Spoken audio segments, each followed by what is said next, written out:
โจโลไปหันที่ข่อยโจโลไปนี่งานหลายงานเนาะที่จะต้องเตรียมให้พร้อมก็รู้สึกว่ากังวลกว่าจะบัดตันแล้วอันนั้นก็จะบัดตันอันนี้ก็จะบัดตันตอนนี้ที่ทำเตรียมงานก็มีหลายด้านหลายอย่างนะพบปะกันเช้าพบปะกันแล้วก็จะปาสถาญาติโยมไหว้พระสวดมนต์ก่อนที่จะอุจาเรื่องราวต่างๆเป็นสารธรรมมาเฮือสถาญาติโยมอีป่ออีแม่ได้อนุโมทนาได้ฟังน้ำฟังธรรมตอนเช้านะลุงอรุณวันใหม่ได้สนทนากันในเรื่องราวดีๆได้ได้จากันในเรื่องราวดีๆจะเกิดความสุขความสบายใจเตรียมพร้อมในการดำเนินชีวิตต่อไปแล้วก็ปลดปล่อยตัวเองในเรื่องราวต่างๆที่มันเป็นเรื่องคุณข้องมนใจในช่วงที่ผ่านมาแต่ช่วงผ่านมาช่วงเดือนก่อนปีก่อนก็ดีเนาะหรือว่าวันนี้เวลานี้มีความทุกข์ใจครับข้องใจอะไรยังนะได้ฟังน้ำฟังธรรมอาจจะได้ข้อคิดสะกิดใจไปปรับแต่งจิตใจของเฮาคือปล่อยละวางได้กราบพระพร้อมกันเนอกราบหนึ่งพุทโธเมนาโถกราบสองธัมโมเมนาโถกราบสามสังโฆเมนาโถ อิมินาสการเรนะพุทธังอาภิปูชยามิอิมินาสการเรนะธัมมังอาภิปูชยามิอิมินาสการเรนะสังฆังอาภิปูชยามิอะระหังสัมมาสัมพุทโธภะคะวาพุทธังภะคะวันตังอะภิวาเทมิสวากขาโตภะคะวะตาธัมโมธัมมังนะมัสสามิกราบสุปฏิปันโนภะคะวะโตสาวกสังโฆสังฆังนะมามิกราบนะโมตัสสะภะคะวะโตอะระหะโตสัมมาสัมพุทธัสสะนะโมตัสสะภะคะวะโตอะระหะโตสัมมาสัมพุทธัสสะนะโมตัสสะภะคะวะโตอะระหะโตสัมมาสัมพุทธัสสะพุทธังสารนังคัจฉามิธัมมังสารนังคัจฉามิสังฆังสารนังคัจฉามิตุติยัมปิพุทธังสารนังคัจฉามิตุติยัมปิธัมมังสารนังคัจฉามิตุติยัมปิสังฆังสารนังคัจฉามิอิติปิโสภะคะวะอะระหังสัมมาสัมพุทโธวิชชาจารณะสัมปันโนสุขาโตโลกาวิทูอนุตตโรปุริสธัมมะสารทิสัทธาเทวมนุสสานังพุทโธภะคะวะติสวะคาโตภะคะวะตาธัมโมสันทิฏฐิโกอากาลิโกเอหิปัสสิโกโอปนะญิโกปัจจตังเวทิตัพโพวินโยหิติสุปฏิปันโนภะคะวะโตสาวกสังโฆอุชุปฏิปันโนภะคะวะโตสาวกสังโฆยายาปฏิปันโนภะคะวะโตสาวกสังโฆสามิจิปฏิปันโนภะคะวะโตสาวกสังโฆ ยะทิทางจัตตาริปุริสายุคานิ อัฏฐปุริสปุคลาเอสะภะคะวะโตสาวกสังโฆอหุนายโยปะหุนายโยทักขินายโยอัญชาริกะระนิโยอนุตตรังปุญญเขตังโลกัสสาติกราบพระพร้อมกันเนอสถายกราบหนึ่งพุทธังวรันตังศิรสานะมามิกราบสองธรรมังวรันตังศิรสานะมามิกราบสามสังฆังวรันตังศิรสานะมามิไหวพระสวดมนต์ทำวัดเป็นการทำวัดเจ้านะเกิดการเรียบร้อยแล้วต่อไปก็จะได้นำสารธรรมมาสนทนามาอุจามาแบ่งกันครับศรัทธาญาติโยมทั้งหลายนะแต่ละเจ้าศรัทธาญาติโยมก็สลับสับเปลี่ยนผู้ที่มาจัดรายการทุกเจ้านะตั้งแต่วันจันทร์ถึงวันอาทิตย์จันทร์ถึงวันอาทิตย์ก็จะมีครูบาอาจารย์หลายรูปหลายองค์สลับสับเปลี่ยนกันมาจัดรายการให้ศรัทธาญาติโยมได้สดับรับฟังอาตมาภาพได้รับผิดชอบในวันจันทร์เนาะวันจันทร์ทุกวันจันทร์เจ้าตี 3ถึงตี 5ก็จะมานั่งหน้าไม้นั่งหน้าคอมพิวเตอร์นั่งให้ศรัทธาญาติโยมได้รับฟัง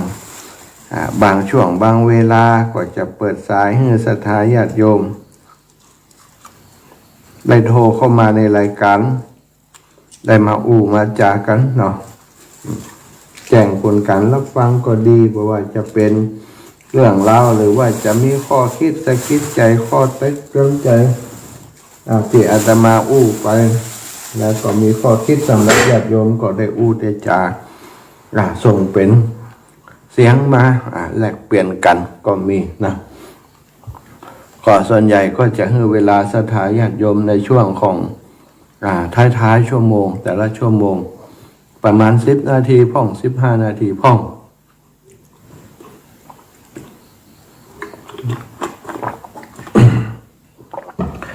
เพื่อจะให้ศรัทธาญาติโยมทั้งหลายได้มีส่วนร่วมเนาะวันนี้สถานคุกคักคุกไปหน่อย อันวันก่อนนะวันก่อนอันเนี่ยการเนาะมันช่วงนี้ก็ถือว่าหลายคนก็ว่าอาจารย์ฮักโหมล้ำไปนะอากาศมันเปลี่ยนตัวให้ศรัทธาญาติโยมแล้วก็เนี่ยการมันบ่ได้พักบ่ได้มันมีหลายส่วนเนาะส่วนเนี่ยการเหนื่อยแล้วก็วิตกกังวลกว่ามันจะหมดแล้วบ่เสร็จตามนั้นกลางคืนก่อนนอนรับบ่ค่อยดีนะคือห้ามความคิดนี่มันห้ามยากนะแกนะสถาบางเตือนที่เฮาคิดไว้เนี่ยมันไปกังวลเวลาเฮานอนพุ่นน่ะบางเทื่อก็นอนละเหนื่อยอ่อนนอนไปสะดุ้งตื่นมากลับไปคิดเรื่องที่งานที่ทำนั่นนะว่าอันนั้นก่อมตันอันนี้ก่อมตันจะยังได้นะมันกึดไปสะปะเนาะแล้วก็กลายเป็นส่วนหนึ่งของการนอนวันรับแต่ตอนกลางวันก็ต้องทำงานทั้งวันทำให้ร่างกายมันอ่อนเพลียเหมือนกับจะไข้ก็กลัวมันจะไข้ก็อัดยาเข้าไปเนาะ ยาพาราห้องยาอย่างห้องรับบางเตือกดทิปฟรีเพื่อจะให้มันรับดีน้อยอัดทิปฟรีเข้าไปไปเนี่ยการฉลือกับทิปฟรีแฮมสถานแล้วก็ที่สำคัญอาตมาเป็นคนที่กระเพาะบ่ค่อยดีนะกระเพาะอาหารบ่ค่อยดีกินยาแก้ปวดกินอย่างเข้าไปไม่กระทั่งจะเป็นคนแพ้เกี่ยวกับอย่างก็น้ำส้มสายชูนี่นะจิเข้าไปหน่อยเดียวเนี่ยเล่นต้องเลยละแสบต้องแล้วก็ต้องเสียเจ็บต้องถ้าเป็นน้ำส้มสายชูตีแพ้แหมยังก็คืออย่างกาแฟนี่ก็เหมือนกันนะถ้ากินก็จะเจ็บต้องอย่างต่างๆแต่ก็กินอยู่นั่นนะกาแฟ มันนั้นตัดมันบ่ได้เนาะมันนั้นเวลาทำงานใกล้อย่างการเนี่ยมัน มันจะฉันประจำกินประจำนี่เนาะก็เลยกินแต่ว่าถ้ากินในต้องว่างนี่ก็โดนเหมือนกันจะเจ็บต้อง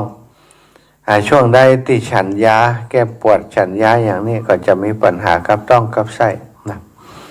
อย่างช่วงนี้นะก็มีตึงกว่าจะไข้กว่าจะเมื่อยจะไข้ฉันยาแก้ปวดเข้าไปก็เล่นงานก็ต้องกินยาพวก ดูแลเคลือบกระเพาะอาหารดูแลกระเพาะอาหารไปตัวช่วงใดที่มีงานแบบนี้ลักษณะอย่างนี้มักจะเป็นอย่างเอี้ยสตาเป็นว่าอย่างก็เครียดลงกระเพาะอีกเนาะภาษาหมอนะเครียดลงกระเพาะก็คงจะเป็นเช่นนั้นแหละศรัทธาญาติโยมวันนี้ถึงเรื่องมูลนี้เนาะก็เลยว่าวันก่อนได้นั่งกับศรัทธาญาติโยมที่อาตมาภาพเคารพนับถือเปิ้นเองก็เคารพนับถืออาตมาไปปะงานที่ได้ก็ทักทายกันจาสนทนากันเท่าที่เวลาจะพึงมีประทับใจตั้งแต่เจอท่านครั้งแรกท่านก็ถามว่าคนนี้สง่าราศีดีอิปอยู่ที่ไหนนะก็ทราบว่าเป็นคนอยู่ที่เชียงใหม่ฮะนะไปไหนเปิ้นไปกันเป็นครอบครัวพ่อแม่ลูก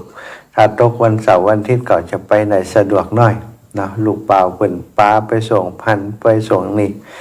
แต่ว่านี่เปิ้นปากันลูกเชียงใหม่มาหาลูกศรัทธาญาติโยมมาถึงที่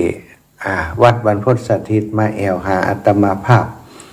มาเสาะหาท่านอาจารย์นั้นได้ยินเขาว่ามีโยมมาแอวหามาเสาะหาอาจารย์สมชาติว่าเขาว่าอยู่ไหนอยู่บนร้อยเอ็ดก็เลยว่าลงมาเพ่อาตมาเนี่ยการขึ้นหลังคาอยู่พอสีทาเป็นบันลงเขาเฮ้ยนั่งกันอยู่ที่ติดบริเวณลานจอดรถเพิ่นเขาว่าเพิ่นเดินลำบากเพิ่นเดินลงมาไม่ได้เนาะก็ลงจากหลังคามาเดินไปหาเพิ่นเป็นคนคุ้นเคยเป็นคนรู้จักกันแต่เปิ้นนี่งงใหญ่เลยเพราะอาตมาใส่ชุดทำงาน ถึงใส่ยุงนักศรัทธาญาติโยมตีลานทำเนาะถ้ามันเป็นยุงเนี่ยก็ยุงตัวน้อยๆเนี่ยนะต้องใส่มิดชิดเนาะกางเกงก็ชุดสบงทั่วไปที่เขาใส่เนี่ยต้องเล่นขานี่คันหมดละจำเป็นต้องใส่เป็นแบบกางเกงเนี่ยนะกางเกงผ้ากางเกงพระนั่นนะสวมทับเข้าไปแล้วเสื้อก็ต้องเป็นสบงก็ต้องอังซาก็ต้องเป็นอังซาแบบเสื้อแขนยาวคลุมตึงลมบนตึงลุ่มนะมีแต่ใส่อังซาเหี่ยมีแต่ใส่สบงเหี่ยยังนอกก็เดินขึ้นไปหาโยมปอก็พอเนาะอันนี้แม่นอาจารย์สมชาติก่อนนี่นะก็แม่นแล้วก็นี่เขายังจำหน้าอีปอได้อยู่หรอป้ากันที่วัดฝ่ายหินป้ากันที่อันเรามณฑาทิพย์โลอีเนี่ยนะอันแม่นแล้วอีละ จะได้สงสัยไอ้อย่างไม่ใช่อย่างวันนี้เนี่ยแต่งตัวเหมือนกุฏิว่าอันนี้อยากการล่ออีเนาะอยากการอยู่นี่ก็ได้สนทนาได้จากันหลายอย่างอยู่หลวงป่อโยมป่อและครอบครัวเพิ่นมาหอม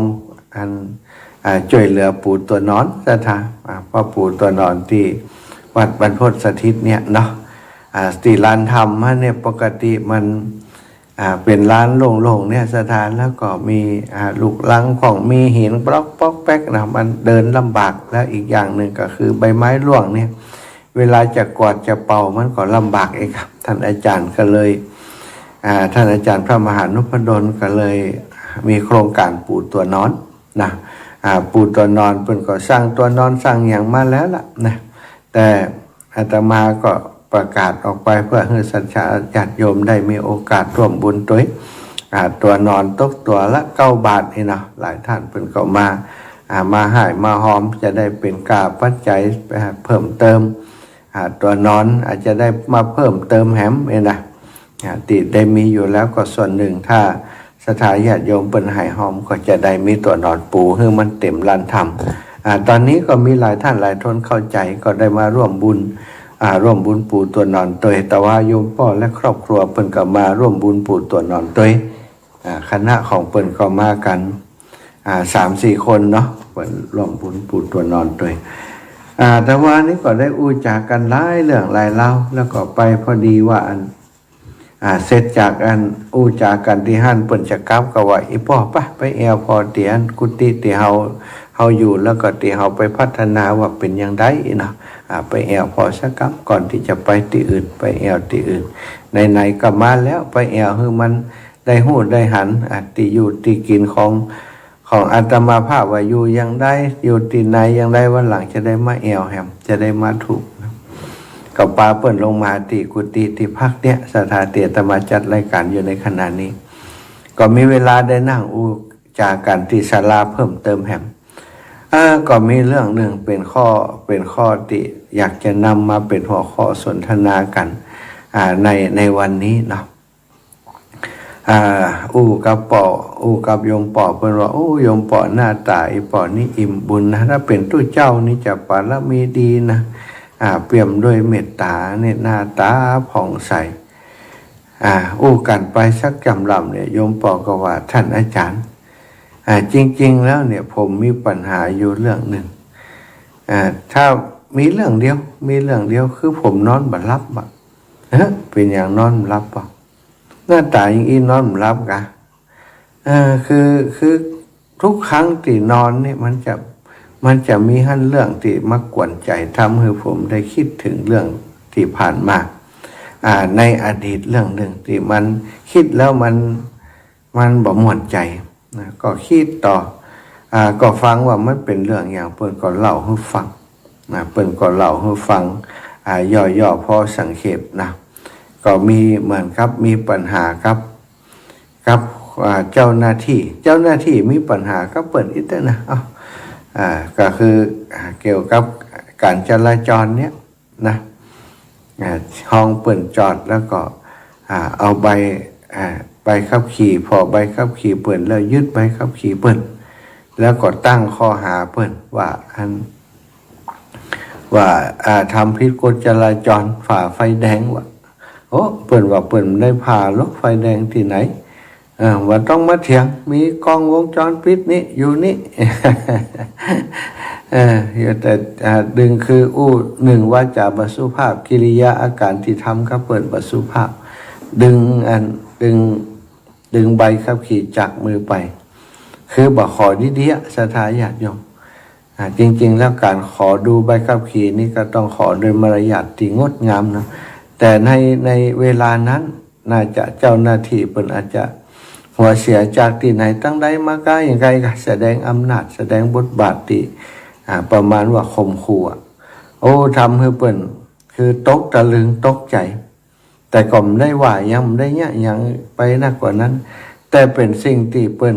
ทำให้เปิ้นรู้สึกว่าเปิ้นถูกกระทำเปิ้นถูกกระทำถูกรังแกแล้วก็มีโอกาสได้ตอบโต้คือมีโอกาสได้เนี่ยอย่างที่จะทำให้คนที่ทำเขาเปิ้นเนี่ยมีจิตสำนึกหรือว่าขอโทษอย่างต่างๆแต่ก็เก็บไปกึศสถาว่าทุกคืนว่าถ้าวันใดที่นอนไม่หลับคือนอนไปสะดุ้งตื่นมันจะคิดเรื่องนี้ทุกครั้งทุกคืนเลย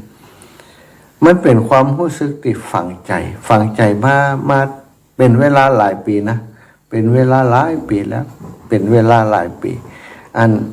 พอดีลูกบ่าวเปิ้นนั่งตัวเปิ้นว่าเขาถามว่าเมินแล้วการเรื่องนี้เกิดขึ้นเมินแล้วกันไอ้น้องนั้นบอกว่าตอนนี้อายุ30แล้วตั้งแต่ผมย้ำน้อยไปว่าศรัทธามันมีบางเรื่องบางราวเนาะมันเป็นเรื่องที่อย่างใดเนาะเปิ้นดูภายนอกว่าเปิ้นเป็นคนแบบมีความกังวลอะไรอย่างนี้นะหน้าตาจมอึกมือเป็นคนดูมีเมตตาแต่มีเรื่องเดียวอย่างเนี้ยที่เป็นเรื่องที่กวนใจเพิ่นเขาเป็นเรื่องที่แปลกนะศรัทธาญาติโยมเรื่องราวตั้งหลายเรื่องที่ผ่านในชีวิตของเฮามาเนี่ยมันมีหลายเรื่องหลายราวสะปะสะเป็ดตึงดีตึงให้ตึงเจ็บปวดอะไรอย่างต่างๆบางเรื่องบางราวอาจจะที่โยมปอเปิ้นผ่านมาอาจจะหนักกว่าเรื่องนี้โดยละจำไปแต่เปิ้นบ่ได้เคยเก็บมาคิดเรื่องต่างๆก็ผ่านไปนะแต่เรื่องนี้มันเป็นอย่างไรบ่ฮู้โยมปอว่ามันถ้านอนบ่หลับมันปิกมันกวนใจอยู่หั่นเอง ก็เลยได้อูจากับเปิ้นว่าเรื่องนี้มันเป็นเรื่องที่น่าจะเป็นเรื่องของวิบากกรรมกะคนเฮาที่มันมีวิบากกรรมต่อกันเนี่ยมีการผูกเวรจองเวรต่อกันเนี่ยคนอื่นก็เคยทำเรื่องแบบนี้ก็เฮาอย่างอีเฮากำป้อใจเขาจัดหลายเรื่องหลายราวแต่เฮาเก็บมาคิดทำไมเรื่องนี้เฮาถึงเก็บมาคิดอันนี้เป็นเรื่องที่น่าคิดนะแล้วณปัจจุบันนี้ปอคิดว่าคนนั้นยังอยู่ก็มันน่าจะตายไปแล้วอยู่อ่ะ สถานเราคิดว่าเนาะมันน่าจะตายไปแล้วแต่เฮายังเก็บเรื่องนี้ไว้ในใจอยู่ก็อย่างในนิทานเซนนะอาจารย์เซนกับลูกศิษย์เนาะเดินต่างไปอาจารย์กับสามเณรเดินต่างไปเดินต่างข้ามน้ำข้ามเขาไปเพื่อจะไปเผยแผ่ประกาศธรรมแห่งพื้นที่หนึ่งแห่งตำบลหนึ่งช่วงฤดูกาลหน้าฝนเนาะหน้าฝนก็ฝนตกลงมาอีกฝนตกลงมาตลอดทางปรากฏว่าเส้นทางนี่น้ำมันเพิ่มขึ้น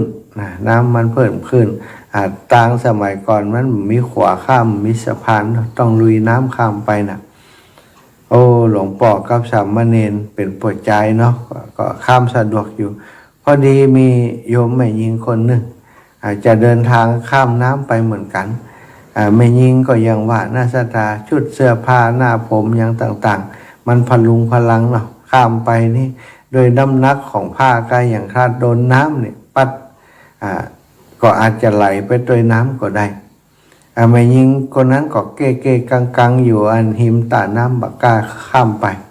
หลวงพ่อหานยังอันก็เข้าไปหาบอกว่าโยมนี่ป้อคอหลวงพ่อนี่ไปโยมคนนั้นก็พอแล้วก็คือถ้าเดินไปคนเดียวดิมดีไหลน้ำแน่ก็เลยป้อคอขี่คอหลวงพ่อไปกะขี่คอหลวงพ่อข้ามน้ำไปป้อคออีกแต่มันจะขี่คอ ถ้าขี่คอนั่งบนคอไปเลยเนาะป้อคอป้อหลังป้อบาป้อหลังไปไปถึงอันฝั่งตรงข้ามปุ้นหลวงพ่อก็วางเอาแม่หญิงคนนั้นลงติฝั่งข้ามปุ้นต่างแห่มฝั่งหนึ่งปลอดภัยแล้วก็เอาวางลงแล้วก็เดินต่อไปสามเณรก็บ่นอึมอ้ำด้วยกลหลวงพ่อมาสามเณรนี่มันจมอย่างมันหลวงพ่อก็เดินไปมันสนใจนะเดินไปเลยเดินไปจนถึงวัดแล้วก็กำลังจะไปถึงวัดก็จะฉันเข้าเนาะสถานเนาะนั่งบอกคือลูกเนนว่าไปเอาสำรับกับเข้ามากำลังนั่งเนนกับนั่งปฏิบัติตามปฏิบัติตามคือกุฏานิใจหมอละบอกคือไปอย่างก็ไปรูปๆนะอันนี้นั่งเจอเคยอยู่เน้นไปเอากับเข้ามาแล้วยังได้นี่จะเลยเพลนแล้วนะคืออย่างอีหลวงพ่อผมข้องใจเดี๋ยวนี้นะหลวงพ่อมีศีลบริสุทธิ์อยู่ก่อนอย่างศีลบริสุทธิ์อย่างเรื่องอย่างนี้เน้นตะกี้นะหลวงพ่อพิษศีลนะพิษศีลอย่างก็หลวงพ่อแบกไม่ยิงหลวงพ่อไปยุบไปกำไม่ยิงไอ้วะหลวงพ่อว่าไอ้อย่างสามเณรไม่ยิงคนนั้นนี่นะที่เธอจมตะกี้แล้วก็เธอทำท่าดื้อรั้นกับฉันนี่เพราะเรื่องนั้นกะครับแม่นแล้วหลวงพ่อผมรู้สึกว่าบัดเดี๋ยวนี้หลวงพ่อเป็นคนบริสุทธิ์แล้วหลวงพ่อมีศีลบริสุทธิ์แล้วหลวงพ่อไปสัมผัสถูกเนื้อต้องตัวกับไม่ยิงสามเณรเป็นว่าอี้กะเฮานี่วางไม่ยิงคนนั้นติฝั่งน้ำตังปุ้นตั้งแต่เจ้าแล้วนะกว่าจะเดินมาถึงวัดนี้แต่เธอกับแบกไม่ยิงคนนั้นมาถึงวัดแล้วก็ถึงขณะนี้กะวะพอหลวงพ่อได้ว่าอย่างอีป๊บสามเณรนี่แตกตึกเลยสถานต่อมพยาต่อมปัญญาแตกเลยนะอันนี้ก็คือเป็นเรื่องลักษณะเซนนะคือสอนแบบตรงจุดตรงประเด็นตรงหัวใจเลยเน้นมีความทุกข์กัดกลุ่มว่าหลวงพ่อทำผิดหลวงพ่อทำผิดหลวงพ่อทำผิดหลวงพ่อเฮือแม่ยิงเปาะคอหลวงพ่อมีความผิดวินัยอย่างอันอย่างอีคอนั่นคอนี้คิดสารพัด อยากจะด่าหลวงพ่ออยากจะบอกหลวงพ่อนะแต่ว่าอ้ำกล้าบอกจ้ะพอมานั่งถึงวัดถึงได้อู้ได้จ่าแต่พอหลวงพ่อสะกิดคือฟังแล้วเข้าใจตุ๊บเลยว่าอ๋อนี่กะความตุ๊กเฮาแบกตุ๊กมาตั้งแต่หลวงพ่ออันไม่ยิงคนนั้นเปาะบ่าเปาะไหลหลวงพ่อข้ามน้ำไปเฮาแบกนั้นว่าเป็นความทุกข์เป็นความพิษอย่างอันอย่างอีแต่หลวงพ่อบาได้กึดอย่างเลยหลวงพ่อแค่ว่าป้าไม่ยิงคนนั้นข้ามตะไปแล้วก็วางไว้เฮาเอามาเป็นความกึดมาเป็นความทุกข์ติดตัวเฮามาจากฐานน้ำปุ้นมาจนถึงวัดเพอันนี้แล้วความทุกข์จากความคิดจากการปรุงแต่งจากจินตนาการเอาพิษเอาถูกมันกลายเป็นความทุกข์มาลนเล่าเผาใจเฮาเป็นอย่างอีนี่เองเฮาแบบปล่อยวางรู้สามเณรก็เลยได้คิดก็คือสว่างขึ้นตั้งปัญญาเลยอ๋อสุดท้ายก็ไปเอากับข้าวอย่างมาถวายหลวงพ่อนั่งดับปิ้งดื่มด่ำในธรรมซะนะข้อนี้นะนิทานเรื่องนี้หรือว่าเรื่องราวนี้คือข้อคิดอย่างแก่เฮาศรัทธาญาติโยมบางเรื่องบางราวเนี่ยเฮาเก็บมาเป็นความคิดเก็บมาเป็นคำกึศอย่างที่อาตมาเคยอู้เรื่องคนนินทาเฮานี่ก็ดีคนติฉินนินทาคนหือร้ายว่าร้ายเฮาก็ดีถ้าเฮาบ่ได้ยินเฮาบ่ฮู้เรื่องเฮาจะทุกข์ก่อน เฮาก็ทุกข์นะเพราะเฮาไม่ได้ยินแต่ว่าถ้าเฮาได้ยินแล้วเฮาเอามาเป็นเรื่องเอามาใส่ใจมันจะทุกข์ก็มันก็ทุกข์เหมือนกันเนี่ยแต่ถ้าเฮาได้ยินแล้วได้ฟังแล้วได้ไปเก็บเอามาบางคนนี่ได้ยินเขาเล่าย่ำแล้วใจเถอะไปสอบถามคนนั้นคนนี้ดีไปถามมันตรงๆมึงเล่าขวัญกูค้าก็กูเล่ามันมีจริงอย่างศรัทธามีจริงอย่างไรก็ว่ากันอย่างนั้นว่ากันอย่างตีเล่าให้ฟังโอ้นะศรัทธาเอาไปเอามาเป็นเรื่องเป็นราวพิษเถียงกันจนแบบพ่อหน้าพ่อตาแบบเผาผีกันเต้าตายก็มีนะไอ้กรรมตินินทาว่าไล่กันแล้วก็โคตรเกลียดกันไปนี่ศรัทธาอีปล่อยอีแม่ทั้งหลายบางเรื่องบางราวนี่เฮามาพอแล้วโอ้มันเป็นเรื่องที่บรรณาจะเก็บมาเป็นความคิดมาเป็นปัญหาแต่ว่าคนเฮาส่วนใหญ่ก็เอามาเป็นปัญหาแล้วเอามาเป็นความทุกข์อกทุกข์ใจของตัวเก่าบางสิ่งบางอย่างศรัทธาญาติโยมถ้าเฮาบ่ฮู้จักปลงปลดตัวเก่าปลดปล่อยตัวเก่าบ่ปลงวางอารมณ์ต่างๆที่มันเป็นทุกข์มันกัดกร่อนจิตใจเฮาบ่ให้มีความสงบสุขนั้นอารมณ์ต่างๆที่มันเกิดขึ้นเนี่ยถ้าเฮาบ่ฮู้จักระงับมันบ่ฮู้จักหันมันว่ามันเป็นความทุกข์อินาสถาเขาก็จะเป็นเหยื่อของอารมณ์อย่างเงี้ยทุกติเตียถ้าเขาเป็นเหยื่อของความคิดเก่าๆความคิดเดิมๆเหตุการณ์เก่าๆมาหลอกหลอนเขาแล้วเขาก็คิดต่อเขาก็เครียดต่อทุกครั้งที่เขาคิดแล้วเขาเครียดมันจะสะสมแต้มของมันไปต่อไปพอคิดปุ๊บก็ทุกปั๊บเลยสถาคิดปุ๊บก็ทุกปั๊บคิดปุ๊บก็ทุกปั๊บเลยเขาจะเงี้ยอย่างใดถ้าในกรณีอย่างอีกเขาจะเงี้ยอย่างใดเพื่อจะสลัดอารมณ์อย่างอันออกไปให้ได้มันก็ต้องพอถ้าในทางพุทธศาสนาเป็นบอกว่าสัมผัสนี่เนาะการสัมผัสก็คือตาหันรูปตาเขามองเห็นรูปมันเป็นเรียกว่าเกิดจักษุวิญญาณการรับรู้ต่างๆ3ประการในตารูปแล้วก็วิญญาณเนี่ยมันมารวมกันเป็นเรียกว่าผัสสะหรือว่าการกระทบการทำให้สิ่งนั้นสิ่งนี้ปรากฏขึ้นมาการกระทบเนี่ยตาหันรูปเกิดจักษุวิญญาณ3ประการเรียกว่าผัสสะเมื่อผัสสะเกิดขึ้นมันจะมีตัวหนึ่งเข้ามาจับคือเวทนามันจะมี3อย่างด้วยกันทุกข์เวทนาที่เป็นทุกข์เวทนาที่เป็นสุขและเวทนาที่อยู่กลางๆบะทุกข์บะสุขนี่พร้อมที่จะไปทางใดก็ได้ถ้าขึ้นต่อไปทางทุกข์ก็ได้ไปทางสุขก็ได้ถ้าขึ้นดีก็ไปทางสุขถ้าขึ้นบ่ดีก็ไปทางทุกข์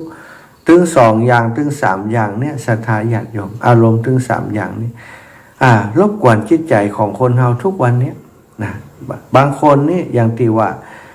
แต่เรื่องราวที่เล่ามาเนี่ยฟังจากหูตอนนั้นโกรธตอนนั้นเกลียดตอนนั้นหันกิริยาอาการตอนนั้นโกรธตอนนั้นเกลียดตอนนั้นแล้วก็เก็บสิ่งเหล่านี้ไว้ในใจตั้งตานะตั้งตาตั้งหูได้ฟังแล้วเก็บเรื่องนั้นไว้ในจิตใจพอเวลาผ่านไปบอกหูต่อใดแล้วอารมณ์นั้นยังติดตามมาอยู่สัจจาดังชัดเจนในความรู้สึกของโยมปอท่านนั้นอยู่เวลาคืดก็ทุกเวลาคืดก็ทุกยังเกียดอยู่ยังจำหน้าหมอนั้นได้อยู่ยังจำกิริยาการที่มันเนี่ยก็เปิดได้อยู่ทั้งที่เรื่องราวผ่านมาตั้งเมื่อแล้วสถานญาติโยมหมู่เฮาก็เหมือนกันนะไม่ใช่เพียงแต่โยมปอนั้นโยมคนเดียวหรอกที่มีปัญหาทุกลักษณะแบบนี้อาตมาภาพตัวเก่านี้ก็เคยโดนเรื่องอย่างอีมาอาตมาปัจจุบันนี้หูดีอยู่ข้างหนึ่งนะสถานญาติโยมดีแบบปกตินี่นะอีกข้างหนึ่งนี่จะมีเสียงดังวิตลอดเลยเพราะว่ามีอยู่ตอนครั้งหนึ่งเมื่อสงกรานต์ปีหนึ่งมื้อมาแล้วก็เปิ่นก็กินเหล้าเมายาร้องเพลงสนุกสนานกันเนาะแล้วแห่รู้สึกว่าจะแห่ไม่ก้ำสีแห่อย่างสักอย่างเนี่ยก็ร้องเพลงนะร้องเพลงเล่นกันไปตามถนนร้องเพลงหนุ่มหน้าเข้าสาวหน้าเกลืออาตมาก็ร้องเป็นปอใจอีน้องนั้นมันก็ร้องเป็นแม่หญิงก็ร้องเพลงกันต้อยเดินต้อยกันไปเป็นหมู่นะร้องเพลงคนร้องเพลงมันก็อยู่ใกล้ไม้ด้วยกันนะโอ้ปรากฏว่าคนที่ลักเมาอีน้องนั้นน่ะจุดประทัดเป็นพวงบะเล็กบะเลนสตาเอามาจ่งหิมหัวอาตมาโอ้มันแตกบนไหลเลยสตาบนไหลอาตมาตั้งหูนี่เลือดไหลออกมาเลยนะวิ่งตอนนั้นมันเหมือนกับคนตีมือนักเนี่ยมือใหญ่ๆเนี่ยตบบ้องหูเขาสตาโอ้บ่ได้ยินอย่างเลยวังแล้วก็มันนั้นเลือดไหลออกหูเนาะไปแจ้งความลงบันทึกประจำวันไว้ว่าถูกทำร้ายแจ้งความแล้วก็ห้องขู่แหมวันก็ห้องกูดธรณีกับผู้ปกครองญาติเปิดมาอูจามันก็รับสารภาพหมดนะเขาก็พอเปิดรับสารภาพจะปั๊บจะไหมมันก็พอหน้าปอมันก็เป็นตาอินดูเป็นปอเซลก็อีแม่เหี้ยอย่างใดเอารักษาพยาบาลถึงไหนก็ว่ากันเนาะย้อมก็รักษาพยาบาลย้อมเอาไปหาหมอก็ไปหาหมอโรงพยาบาลศูนย์ไปเช็คคลื่นประสาทหูเพิ่นว่าโอ้บ่มีแล้วแก้วหูทะลุขื่นหูนี่มันจะเป็นอย่างอีติดตัวไปตลอดจัดบ่หายสถานวิ่งอยู่เนี่ยนะช่วงแรกเนี่ยโอ้เจ็บปวดหัวใจมากเลยสถานจากการที่เขาปกติเนาะอยู่ดีสบายนี่มาหูนี่ได้ยินช่วงแรกมันตึงเสียงมันดังเลยสถานมันมีความเครียดสะสมในอารมณ์เวลารับก็เป็นเวลาตื่นก็เป็นเลยนะเวลาก่อนนอนนี่ก็จะกึดถึงเรื่องนี้กึดถึงแล้วจนอึดอัดใจเลยอึดอัดใจบ่มีความสุขใจ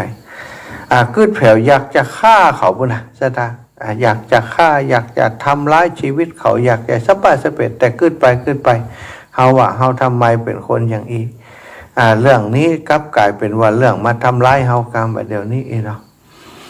คืดฆ่าแต่ตัวเองก็แยะมันได้เขาว่าคืดเนี่ยอย่างถ้าคืดแล้วเขาแยะมันได้ถ้าแยะไปแล้วมันเกิดประโยชน์อย่างถ้าแยะไปแล้วหูเขาจะดีเหมือนเดิมก็มันก็ไม่ดี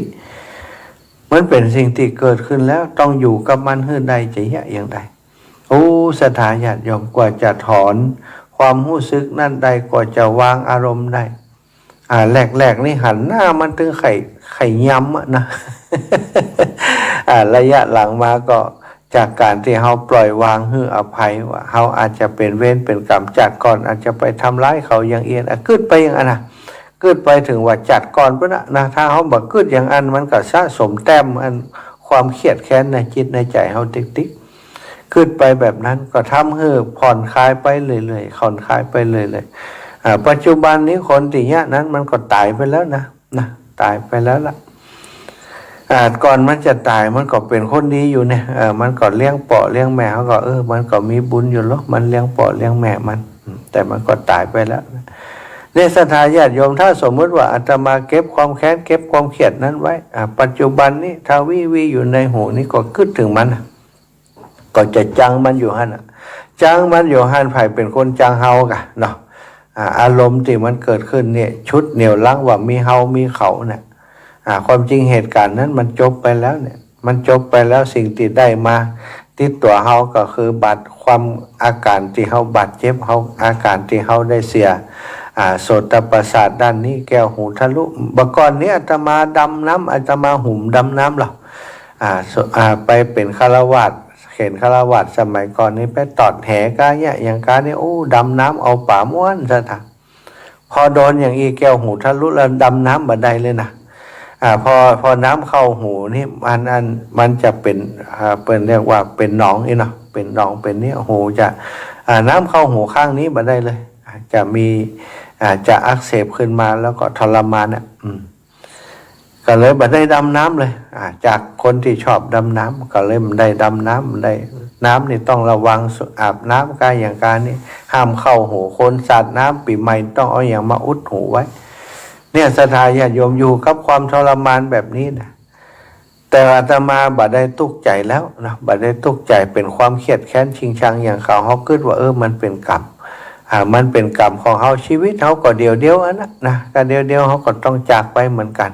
อันนี้ก็เหลือเวลาแหมบัดเมิดแล้วก็เนาะวันใดบอกว่าเปิ่นจะจ่ายรางวัลมาสมชาติทำงานดีแล้วกลับไปบ้านได้นะ วันใดบอกหู้แล้วเนาะเนี่ยศรัทธาปล่อยแม่ตั้งหลายบางสิ่งบางอย่างถ้าเขาแบบปลดปล่อยตัวเองถ้าเขาไปจมอยู่กับอารมณ์ที่มันทำร้ายตัวเขาให้สุดท้ายถ้าอย่างภาษาอาจารย์พุทธทาสว่าเขาโง่เองเนี่ยนะโง่เพราะภาษาโง่เพราะภาษาโง่เพราะอารมณ์ที่มาตั้งกิเลสถึงนั้นนะความโกรธความโลภความหลงนี่เป็นรากเหง้าของมันเลยศรัทธามันจวนเขาโกรธมันจุเขาโกรธพอเขาโกรธแล้วเขาก็ทุกข์นะความทุกข์ของเขาคือสิ่งที่พยามารหรือว่ากิเลสนี่มันชอบนักแก่ศรัทธาถ้าเขาทุกข์เนี่ยมันประสบความสำเร็จถ้าเขาบ่อยากให้พยามารมันประสบความสำเร็จเขาต้องบัดทุกข์กับอารมณ์ต่างๆเขาต้องหันสัจธรรมเกิดแก่เจ็บตายอารมณ์นั้นมันดับไปแต่เมินแล้วแต่เขาเก็บขึ้นมาปัดฝุ่นเอามาคึดเอามาทำให้ตัวเก่าทุกข์แหมนะสิ่งที่มันเกิดขึ้นนะมันเป็นอดีตไปบอกหูต่อใดแล้วซึ่งเขากลับเข้าไปแก้ไขอดีตนั้นบ่ได้สักอย่างเขากลับเอาอดีตนี้มาเป็นปัจจุบันที่เป็นหอกทิ่มแทงหัวใจเขาเนาะภัยที่มีอาการเป็นอย่างอีควรจะได้คิดแล้วนะท่านเวลาของเขาเหลือน้อยลงเขายังมีอารมณ์เล็กๆน้อยๆเรื่องเล็กน้อยเนี่ยมาเบียดเบียนมารบกวนจิตใจของเขาให้มีความทุกข์นี้แสดงว่าเขาบัดถึงไหนแล้วในการปฏิบัติธรรมของพระพุทธเจ้าของทางพุทธศาสนาบัดจำเป็นจะต้องเหาะเหินเดินอากาศได้นะท่านขอให้เขาระงับดับทุกข์ที่มันเกิดขึ้นในจิตในใจของเขาได้แล้วก็เป็นคนที่มีจิตใจที่ประกอบด้วยเมตตากรุณามุทิตาอุเบกขาเนี่ยคนที่อยู่โดยพรหมวิหารธรรมเท่านั้นที่จะมีความสุขได้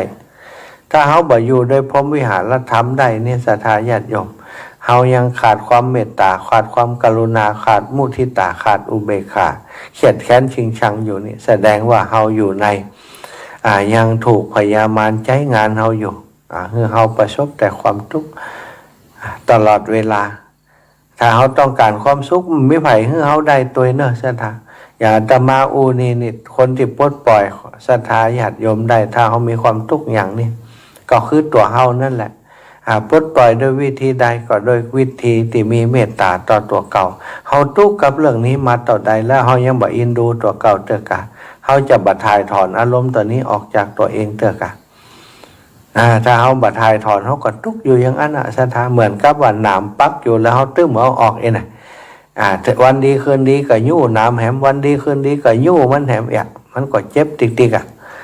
ต้องถอนออกให้ได้นะถอนน้ำที่มันปักตัวเก่าให้ได้ไม่ไผ่หันด้วยนะน้ำที่ปักเขาเนี่ยเขาหันอยู่คนเดียว เขาก็จะต้องถอนคนเดียวน่าวศรัทธาญาติโยมนะก็ได้สารธรรมจากเรื่องนี้พอสมควรนะจากการได้สนทนาต้องขอบคุณผู้เป็นต้นเรื่องเนาะอันนี้ขออนุญาตประกาศละภัยเป็นต้นเรื่องแต่เป็นคนที่อาตมาเคารพนับถือคนหนึ่งเหมือนกันเป็นผู้รักผู้ใหญ่ที่หน้าตาอิ่มบุญนะแต่ปรากฏว่ามีสิ่งที่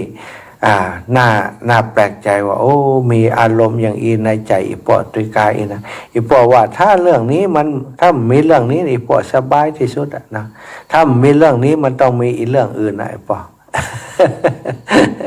ฉะนั้นดับเรื่องนี้ให้ได้ก่อนเนาะเพื่อจะมาให้เรื่องอื่นๆมันเกิดขึ้นแฮม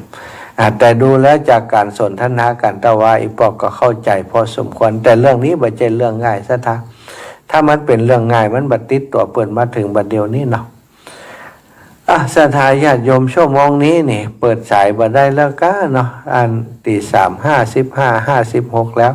เอาอย่างอีดีกว่าเดี๋ยวไปเปิดสายในช่วงชั่วโมงที่2ก็แล้วกันเนาะชั่วโมงที่2จะเปิดสายให้เนาะ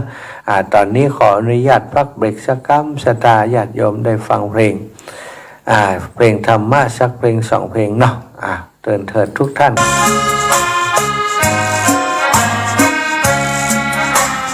ผ่านไปชั่วโมงแรกเนาะศรัทธาญาติโยมได้ฟังเพลงขั้นรายการ2เพลงเป็นเพลงธรรมะ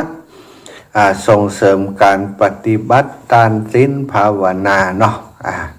เพลงธรรมะก็เหมือนกับการแสดงธรรมเห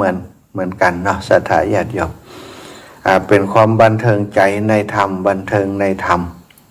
เป็นความบันเทิงที่มาในรูปของการประพันธ์เป็นบทเพลง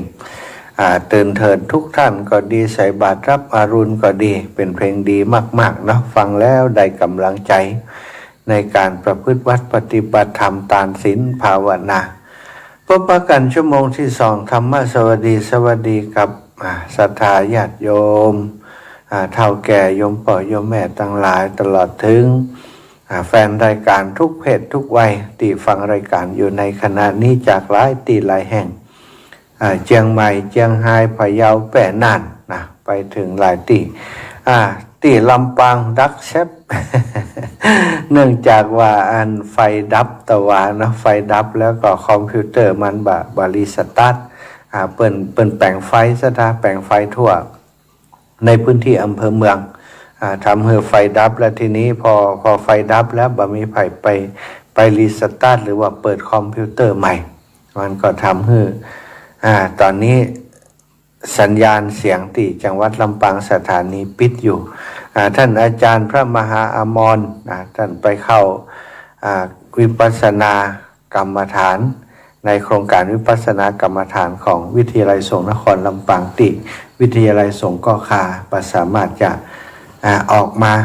มาเปิดในช่วงนี้ได้แต่ว่าวันพุธจะขออนุญาตลาตังอาจารย์วิปัสสนามาดูแลสถานีเนาะก็วันนี้เงียบไปก่อนลำปางเนอะ ไปฟังที่ลำปางเงียบไปก่อนเงียบไว้ใจเย็นไว้สถานีมันลุมันไฟมันดับเนาะสถานีโอเคอยู่แต่ไฟมันดับแล้วมันมีไผไปเปิดคอมพิวเตอร์ขึ้นใหม่มันก็เลยเกิดปัญหาการควบคุมที่ควบคุมมาได้เนาะไปเข้าไปควบคุมสถานีตั้งจากภายนอกมาได้เพราะต้องเปิดคอมพิวเตอร์ติดตั้งในก่อนก็หลายคนเป็นก็เข้ามาทาง Facebook ไลฟ์ก็จะฮู้อยู่ว่าอาตมาออกรายการปกติอยู่แต่สถานีปิดวันนี้ศรัทธาญาติโยมก็ได้จะมีการไปบิณฑบาตเนาะหลายสายอยู่นะหลายอันบ่ได้มีรายการไปบิณฑบาตสายอื่นๆจะไปบิณฑบาตที่วัดนางเหลียวนะวัดนางเหลียวจะมีเศรษฐีใจบุญนายทุนใจดีเปิ้นจีวสันติการเนาะนามสกุลดังของลำปางเฮาเปิ้นจะถวายภัตตาหารแด่ครูบาอาจารย์และนิมนต์ไปบิณฑบาตที่หั่นเลยครูบาอาจารย์นิมนต์ไว้100 กว่ารูปกะ100 เลยอย่างเนี้ยเนาะจะไปบิณฑบาตที่หั่นของวิทยาลัยสงฆ์ประมาณ80-90นะไปร่วมกันก็จะเป็นครับ พระสงฆ์พระที่วัดพระแก้วตัวแล้วก็ที่วัดนางเหลียวตัว100 เปิดไปบิณฑบาตที่ห้าวันนี้ก็เป็นอีกวันหนึ่งที่อาตมางดการไปบิณฑบาตกับวิทยาลัยสงฆ์เพราะเปิดมีกิจกรรมแบบนี้เลยได้ปลอดภัยน้อยเนาะจะไปบิณฑบาตแห่งกรรมก็วันที่16อะฮะจะได้17หรอวันที่16เนาะวันที่16ก็จะไปปงแสนทองวัดศรีกัมแล้วก็บ้านแขว้งบ้านแขว้งกะบ้านวังแขว้งบ้านหมอสมเนาะปงแสนทองศรีกัมวังแขว้งหมอสมวันที่16ก็จะไปบิณฑบาตสายนี้เนอะสถาวันที่17ไปชุมชนสนามบินพระบาทหนองป้องบุญเกิดแล้วก็ฉันข้าวต้มที่ร้านก๋วยเตี๋ยวห้อยขาท่าทรายนะบ้านบุญเกิดจากนั้นก็วันที่17นี่บิณฑบาตแล้วก็จะเดินทางเข้าเชียงใหม่เลยนี่สถาเดินทางไปวัดหนองผ้าขาวเนาะป่าซางละปูนหนองผ้าขาวที่ป่าซางละปูนไปร่วมบุญด้วยร่วมงานไปร่วมงานเทศมหาจาร์ของวัดหนองผ้าขาวเนาะวันที่18ไปวัดหนองห้าบ้านหนองห้าหัวทุ่งสันป่าตึงโถกหัวจ้างบ้านหนองวัวเท่าบ้านหนองหัวงอกบ้านป่าแล้วอันนี้วันที่18เนอะวันที่19ไปวัดบ้านร้องไปบ้านร้องบ้านกลางทุ่งบ้านกาดเมฆแพะดอนตันอันนี้คืองานที่จะไปช่วยครูบาอาจารย์มจร16 17 18 4วันรวดเลยวันที่14 15ได้พัก2วันเนาะนี่ก็เป็นงานที่ช่วยเหลือสังคมไปศรัทธาญาติโยมเฮาอยู่ในพื้นที่ตรงนี้ก็มีอย่างที่จะช่วยครูบาอาจารย์ได้ก็ช่วยเปิดเต็มที่ไปช่วยเปิดเต็มที่เนาะเป็นในฐานะจิตอาสาได้จัดได้การตั้งสถานีวิทยุของวิทยาลัยสงฆ์มีคนรู้จักมักคุ้นมีแฟนรายการเพิ่นก็อยากจะพบจะปะเวลาไปทำกิจกรรมร่วมกับมจรโอ้ท่านอาจารย์สมชาติเปิ้นมานะวันนี้ศรัทธาญาติโยมรอใส่บาตรอยู่เนาะปัจจัยเปิ้นก็จะนำปัจจัยที่ศรัทธาใส่บาตรเนี่ยเอาไปร่วมบุญกับการโครงการนี้โครงการวิปัสสนากรรมฐานประจำปีนี้เป็นการใช้จ่ายเรื่องอาหารค่าอย่างค่าต่างๆเนาะมันมีการใช้จ่ายอยู่แล้วก็เอาไปที่ส่วนที่เหลือก็จะเอาไปร่วมกับกองบุญกองทุนพัฒนานิสิตพระพัฒนานิสิตวิทยาลัยสงฆ์นครลำปางก็เป็นประโยชน์ทั้งนั้นสถานกิจกรรมที่ทำขึ้นนอกจากจะเป็นการคัดเกลาการประพฤติวัดปฏิบัติธรรมของพระนิสิตที่จบจากที่วิทยาลัยสงฆ์นครลำปางไปมีความรู้แน่นในการปฏิบัติสถานเปิ่นสอนวิธีปฏิบัติการนั่งสมาธิการเดินจงกรมการอบรมศรัทธาญาติโยมตามโอกาสต่างๆมีแบบมีวิธีการสอนสติปัฏฐาน4เนาะสติปัฏฐาน4ที่เปิ่นใจในการอบรมวิปัสสนาเป็นหลักสูตรนะแล้วก็ครูบาอาจารย์ที่มาอบรมวิปัสสนานั้นก็ได้รับการแต่งตั้งเป็นทางการจากวิทยาลัยสงฆ์นครลำปางเป็นพระวิปัสสนาเป็นพระวิปัสสนาต้องได้พัดสีขาวพัดวิปัสสนานะสตาต้องผ่านการอบรมปีนี้เป็นอบรมที่วัดพระธาตุจอมทองปีที่ผ่านมาเนาะแล้วก็ได้รับการแต่งตั้งของวิทยาลัยสงฆ์นครลำปางของเราหลายรูปหลายองค์กำลังฉลองอยู่ก็มี ฉลองพัดพระวิปัสสนาจารย์อนุโมทนาบุญยินดีกับครูบาอาจารย์ด้วยวันที่ผ่านมาศรัทธาญาติโยมได้ไปบิณฑบาตช่วงนี้อาตมาภาพไปบิณฑบาตตั้งนอกเส้นทางกูเตือจะไปบิณฑบาตในพื้นที่เขตบริการติศรัทธาญาติโยมดูแลวัดอยู่ก็คือชุมชนบ้านสันติภาพชุมชนบ้านธนวันชุมชนบ้านศรีพูนทรัพย์เนาะแต่ช่วงนี้มีช่างที่อาตมาได้ขอมาช่วยงานที่วัดบรรพตสถิตมาปูตัวนอนมาเปลี่ยนหลังคามาทำซุ้มนะที่จะใช้ในงานฉลอง จัดตั้งเจ้าคณะอำเภอวังเหนือที่จะมีขึ้นที่วัดบรรพตสถิตของเฮาที่นี่ก็ได้นำ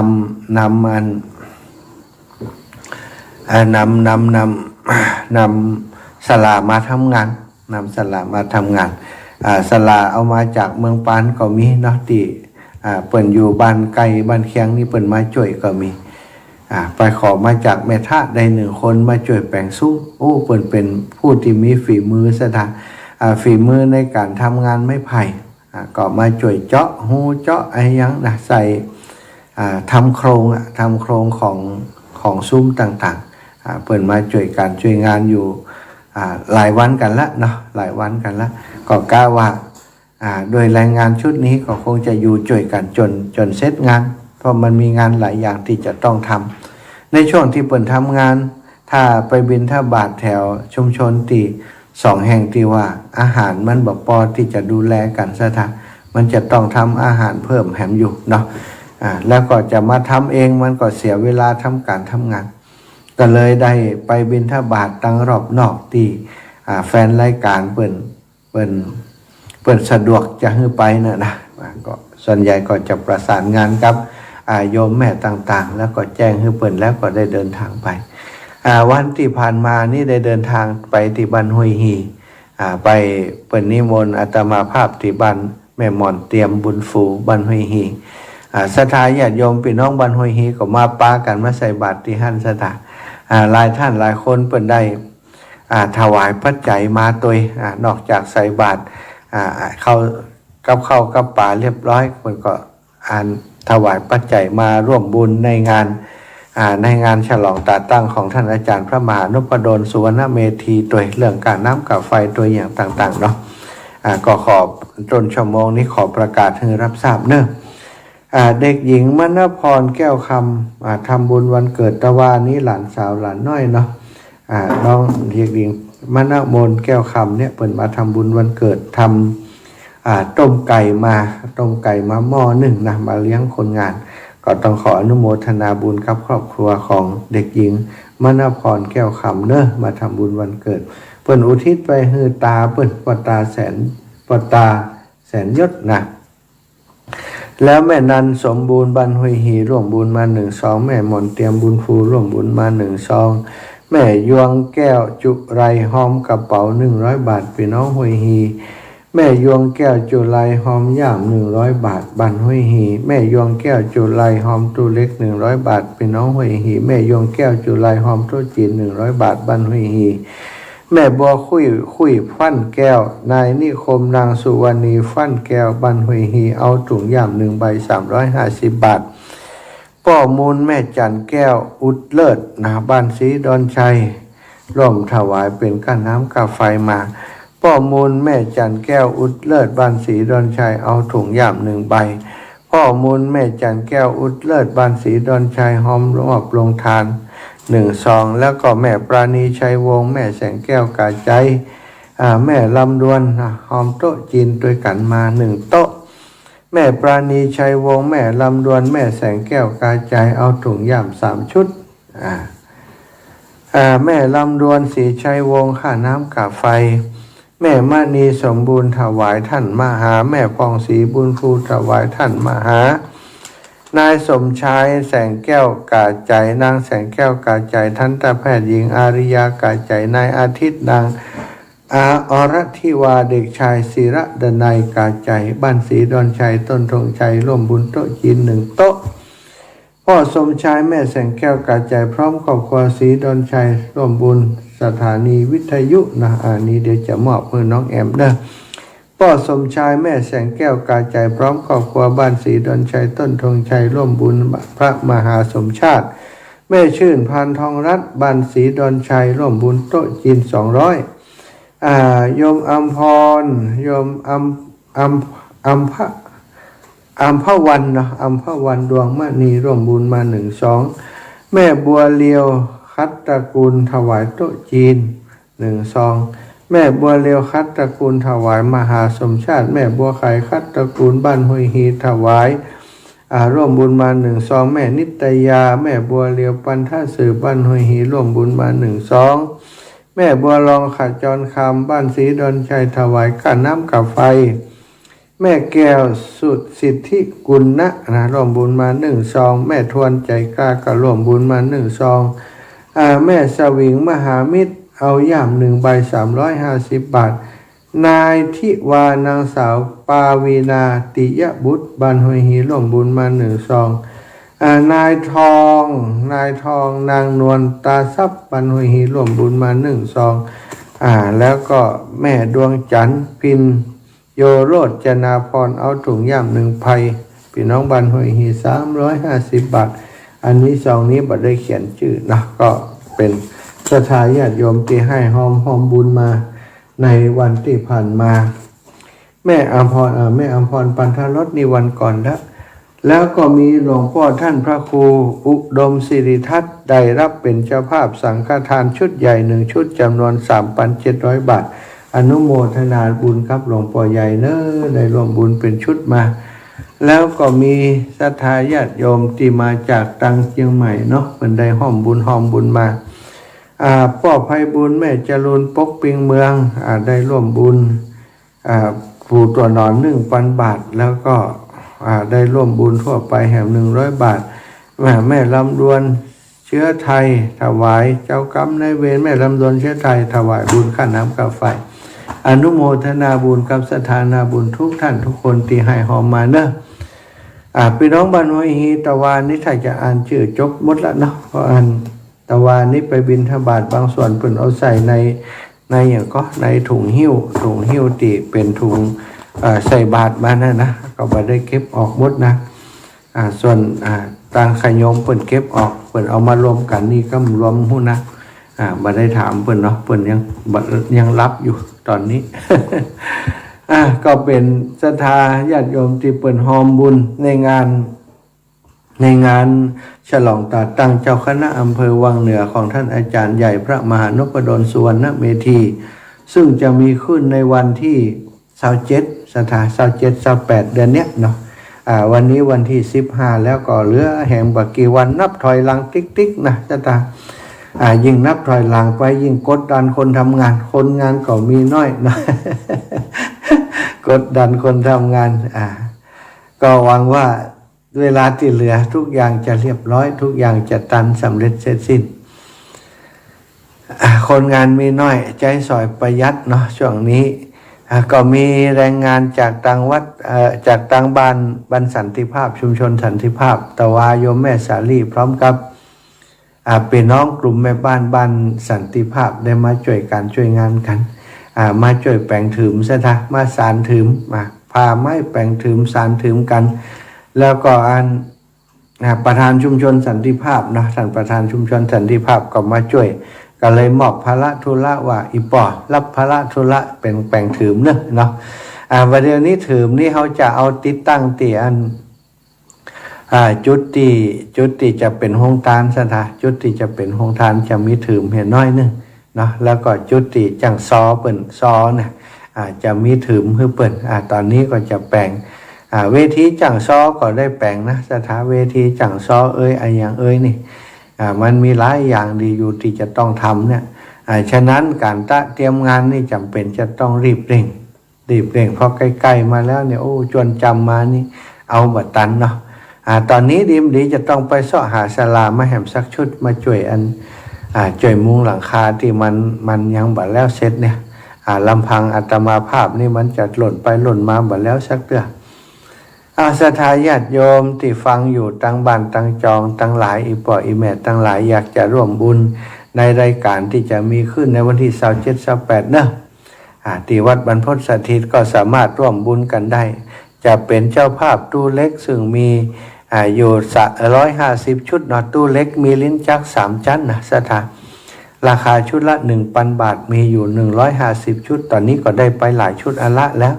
แล้วก็กระเป๋าเดินทางถวายพระมหาเถระมีอยู่30 ชุดตอนชุดละ 1,000 บาทตอนนี้ก็ได้ไปหลายชุดแล้วเหมือนกันย่ามมีอยู่300 ชุด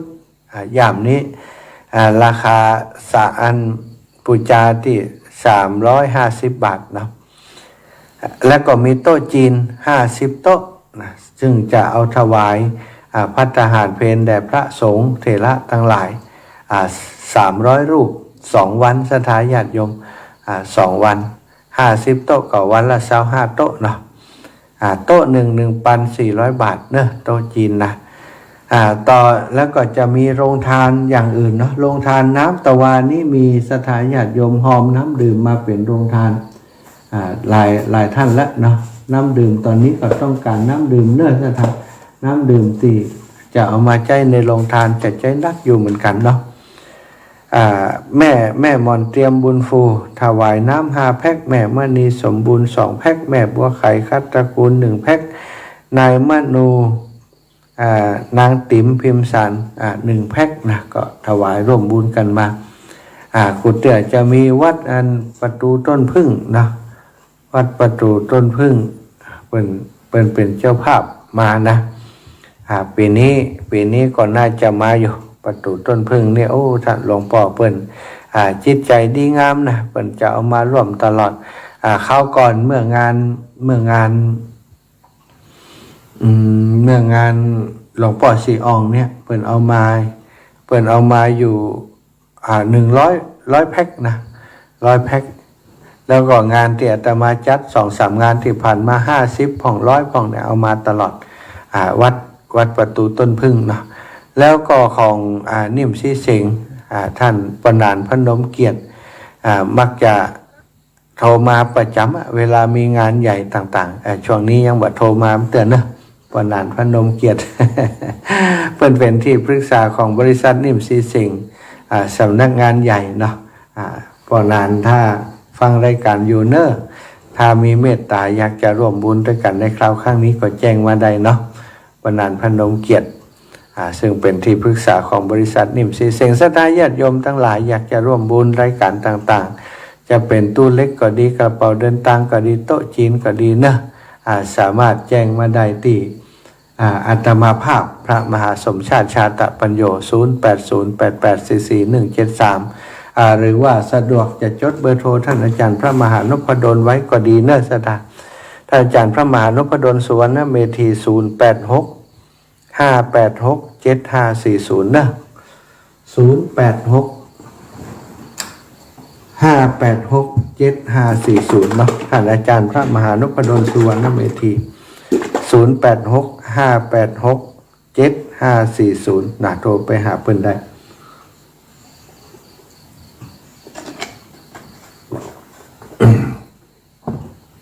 สถาญาติโยมหอมแล้วก็โทรมาแจ้งให้อาตมาทราบครับ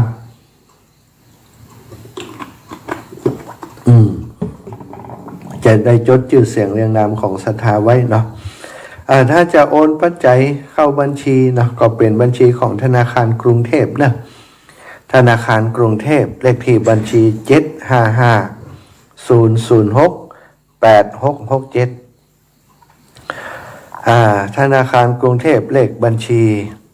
755-006-8667สถานสามารถโอนปัจจัยส่งมาได้เพื่อจะร่วมบุญในโครงการต่างๆจะเป็นตู้เล็กก็ดีจะเป็นกระเป๋าเดินทางก็ดีย่ามก็ดีโต๊ะจีนก็ได้เนอะตู้เล็ก 1,000 บาทกระเป๋าเดินทางพระเถระ 1,000 บาทย่าม350โต๊ะจีน 1,400 บาท4รายการจะเป็น 3,750 บาทตามอัธยาศัยอีแม่อยากอย่างที่เปิ้นหอมมาเนี่ยอีแม่ร่วมโต๊ะจีนเหี่ย100เด้อย่ามเหี่ย100กระเป๋าเดินทาง100ตู้เล็ก100อย่างอีกก็ได้ศรัทธาญาติโยมเนาะแจ้งความจำนงเป็นเจ้าภาพตามรายการหรือว่าตามกำลังศรัทธาที่จะโอนปัจจัยทำบุญได้โอนมาได้ที่ธนาคารกรุงเทพเลขที่บัญชี755-006-8667ติดต่อท่านอาจารย์ใหญ่พระมหานพดลได้ที่086-586-7540นะ086-586-7540หรือว่าแจ้งมาที่อาตมาก็ได้0808844173 0808844173นะวันนี้ก็ประกาศอีกชุดหนึ่งก็แล้วกันศรัทธาสำหรับรายชื่อเพราะบางคนเปิ่นอยู่ต่างเชียงใหม่เชียงรายเปิ่น ปิ่นให้เฮามาอาตมายังบ่ได้ประกาศให้เปิ่นรับทราบก็มีเนาะ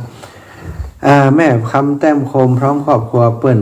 ร่วมบุญเป็นชุดใหญ่4รายการ 3,750 บาทแม่พัดวงพรมสายพร้อมครอบครัวร่วมบุญมาชุดใหญ่4รายการ 3,750 บาทโยมน้องบุญที่ราโยธาพร้อมครอบครัวถวายชุดใหญ่นะ4รายการ 3,750 บาทคุณโยมกนกพิชัยนารัตน์นานาพันธ์ชุดใหญ่4รายการทั้งหมด3ชุดเป็น 11,250 บาทโยมแม่อมนวันเล้ากุลพร้อมครอบครัวร่วมถวายชุดใหญ่4รายการ 3,750 บาท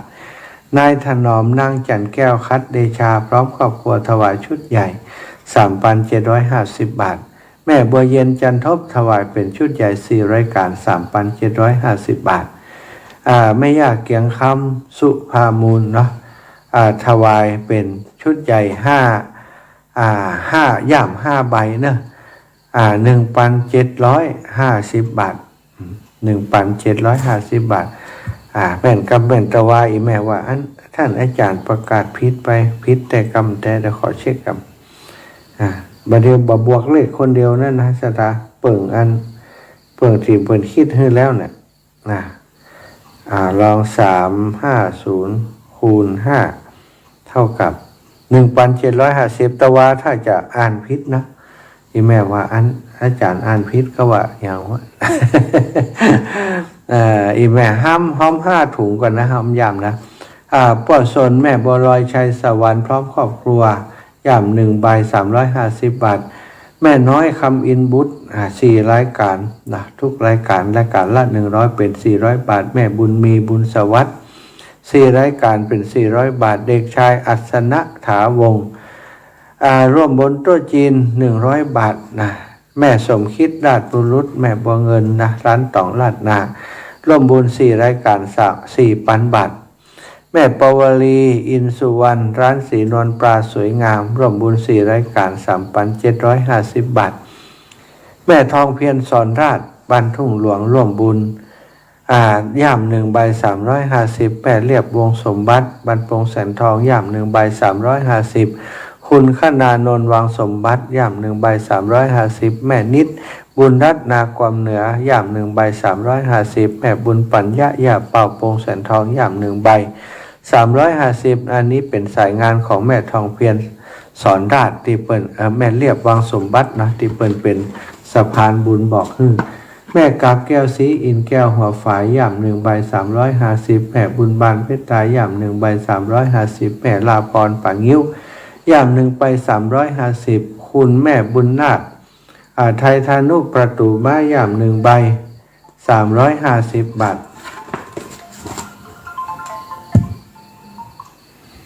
เจ้าแม่สถานีบดีล่ะสถานีมันดีอันอย่างก็วันก่อนที่เขาแปลงไฟที่ไฟดับเนี่ยไหมคอมพิวเตอร์มันดับแล้วก็ท่านอาจารย์อมรที่ดูแลอันห้องส่งอยู่เนี่ยเปิดเข้าวันเปิดไ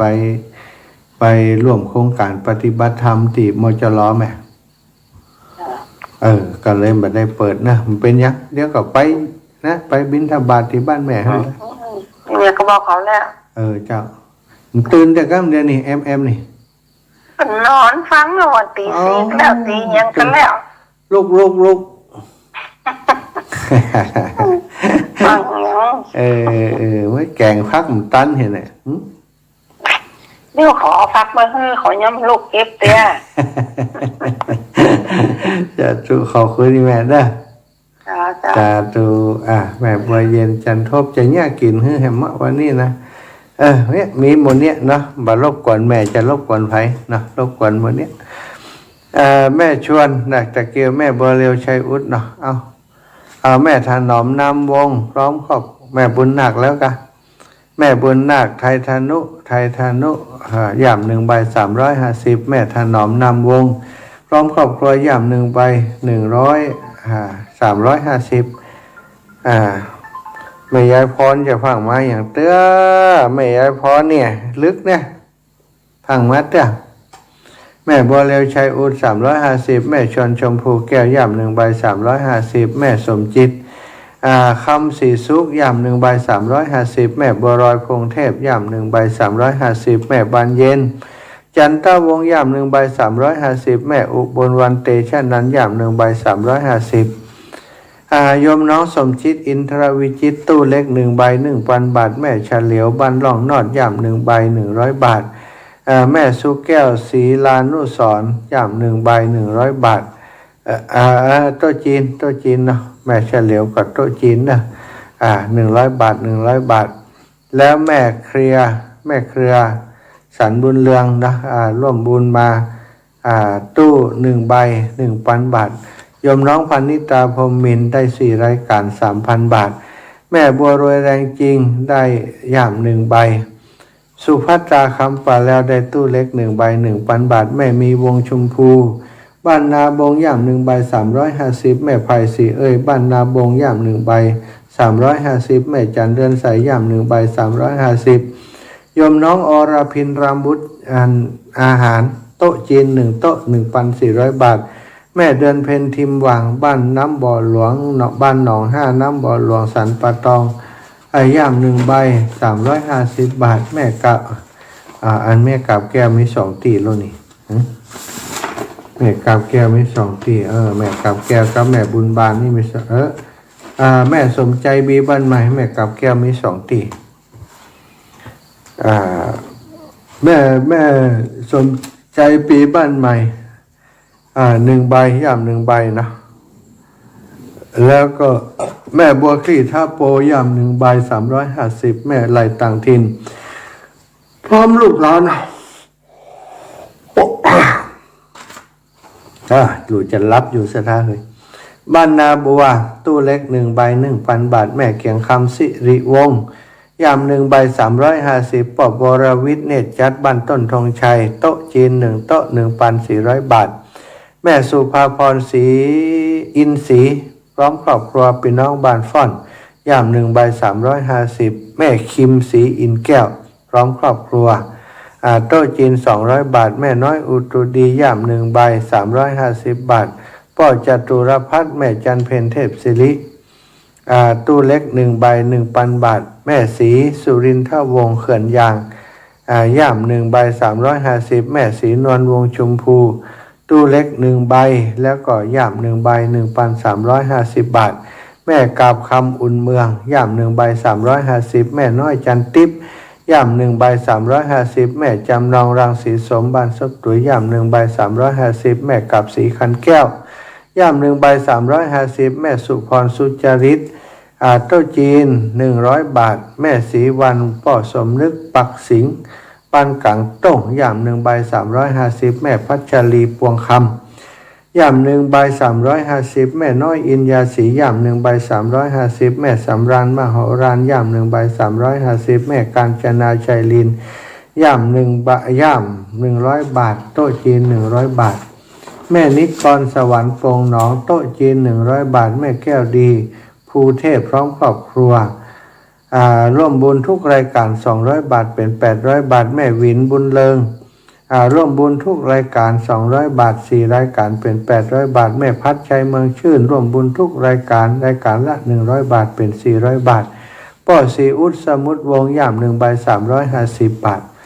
แล้วก็มีแม่ย่าซิมมุนีแก้วเนาะแม่ซิมมุนีแก้วค่าแม่ซิมมุนีแก้วอย่างย่ำก็100 บาทนี่ค่าน้ำมัน100 บาทอันนี้อย่างหูนะเปิดฝากให้ฝากหอมมาจะก็อ่านไปเรื่อยๆแม่ปานีสายเครือมอยปงแสนทองแม่จันสมเส้นทองหลางนะก็ย่ำคนละ1 ใบเนาะ350 บาทเหมือนกันมีหลวงพ่อท่านพระครูอุดมศิริทัศน์ชุดใหญ่ 3,700 แล้วก็แม่อำพรปันทรสชุดใหญ่เหมือนกัน 4,000 บาทเนี่ยมีย้ำได้จดกำเตี้ยละศรัทธาญาติโยมก็ทยอยประกาศไปเรื่อยๆเนาะทยอยประกาศให้เปิ่นได้รับฟังไปเรื่อยๆก็ขอ แล้วก็งานของครูบาอาจารย์ขึ้นสีขาวเนอะไกลๆนี่ละศรัทธาวัดหนองผาขาวในวันที่17เนาะเปิ่นจะมีการตั้งธรรมหลวงที่วัดหนองผาขาวอำเภอป่าซางจังหวัดลำพูนเปิ่นก่อนนิมนต์ครูบาอาจารย์ได้ขึ้นสีขาวของเฮานักหนาป้าป้านอยู่นะอาตมาภาพก็จะมีโอกาสได้ไปร่วมบุญกับเปิ่นในวันที่17เนาะวันก่อนท่านอาจารย์ครูบาเจ้าครูบา40,000ได้เป็นตัวแทนของหลวงพ่อวัดพระครูสถิตสารคุณได้แจ้งเข้ามาว่าหลวงพ่อเปิ่นนิมนต์เนอะเปิ่นนิมนต์ไปร่วมบุญงานตั้งธรรมหลวงวัดหนองผ้าขาววัดหนองผาขาวหนองผ้าขาวหนองผ้าขาวหนองผ้าขาวครับผมกราบนายเมตตาครูบาอาจารย์ท่านอาจารย์ใหญ่แจ้งมาพรุ่งนี้นิมนต์ตี4 ถึง 6 โมงคุยเรื่องงานของมจรกับงานของท่านอาจารย์ผอ.มหานุพดลนะครูบาอาจารย์เปิ้นเชื่อมสัญญาณฮื้อตลอดนะในช่วงที่วัดใดมีการมีงานก็แจ้งมาเมตตามอบเวลามากราบถวายความเคารพท่านอาจารย์ครับวันพุธมาเจ้าปะกันแหมรอบเนอะชะตางานวัดหนองผาขาวเนาะวัดหนองผาขาวในวันที่17นี้เป็นการตั้งธรรมหลวงนะศรัทธาญาติโยมในพื้นที่ใกล้เคียงนะใกล้เคียงก็คือแถวจอมตองเนาะจอมตองดอยลอบ้านโฮงสันปะตองนี่เฮาบ่ไกลกันเนาะเฮาได้ไปเป็นกำลังใจให้ครูบาอาจารย์เพิ่นจิ้มเพิ่นจัดตั้งธรรมหลวงก็หวังให้ศรัทธาญาติโยมได้ไปแอวไปร่วมบุญด้วยกันแม่จงดีเชื้อกันทาแจ้งมาได้โอนปัจจัยของแม่จันศรีสุขาเนาะเข้าบัญชีแล้วเนาะจำนวน350 บาทเนอะเป็นย่าม1 ใบเนาะแม่จันศรีสุขาอนุโมทนาบุญโยมแม่จันศรีสุขาที่ได้ร่วมบุญมาในครั้งนี้โยมน้องคำสุขโยธินได้ตู้เล็ก1 ใบ 1,000 บาทนายเมทัศน์ถึกเจริญนางสาวกมลชนกโยธิน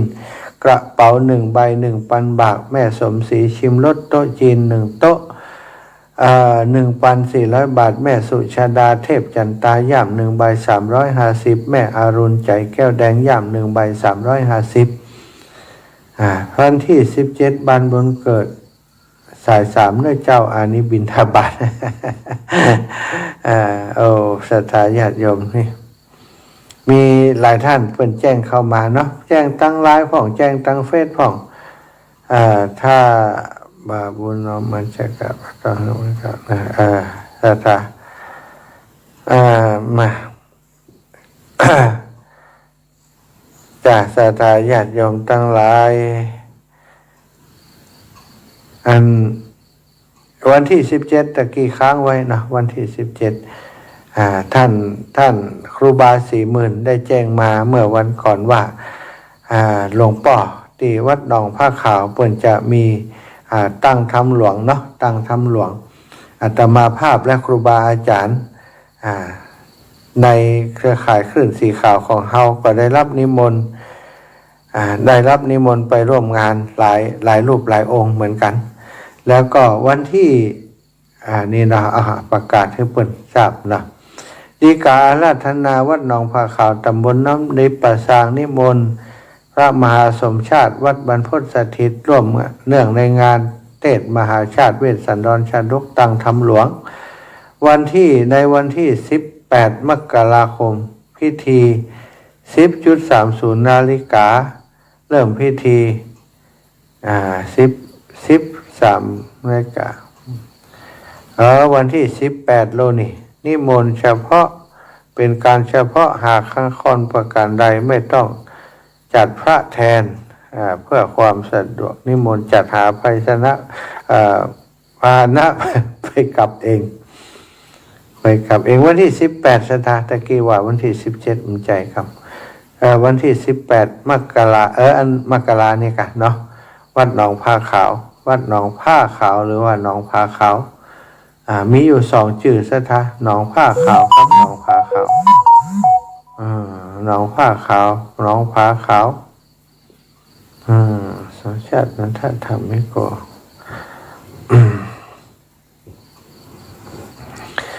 นี่ก็เป็นรายการของครูบาอาจารย์แล้ววันที่21เนาะ21นี่มี2 งานเนอะสถาในเครือข่ายคลื่นสีขาวของเราที่วัดแม่ห้องไคของตู้ลุงแดงของตู้ลุงแดงท่านพระครูชลทานพิทักษ์ตี1แล้วก็ของท่านอาจารย์พระสาธิตธีระปัญโยอีกตี1เนาะวันที่21ก็บ่ได้ฟังรายละเอียดดีต่อได้ของครูบาอาจารย์แต่จะไปของตู้ลุงแดงนี้ถ้าไปวันที่18ที่วัดหนองผ้าขาวก็จะลวดไปหาตู้ลุงเหี่ยไปมุทิตากับตู้ลุงเหี่ยก่อนวันที่วันที่อาจจะไปวันที่กันนะเพราะวันที่นี้จะมีงานมีงานตานพระป่าเนาะของครอบครัวธรรมะคลายเครียดของโยมปีพิสมัยที่จัดขึ้นที่วัดไฟหินสถานญาติโยมประจำปีทุกปีเนาะโยมปีพิสมัยเพิ่นจะจัดที่วัดไฟหินวันที่เนาะอาตมาภาพก็จะไปร่วมพระป่าด้วยเพิ่นตัววันที่ที่วัดไฟหินสถานไผญาติโยมทั้งหลายอยากจะร่วมบุญด้วยกันก็แจ้งมาได้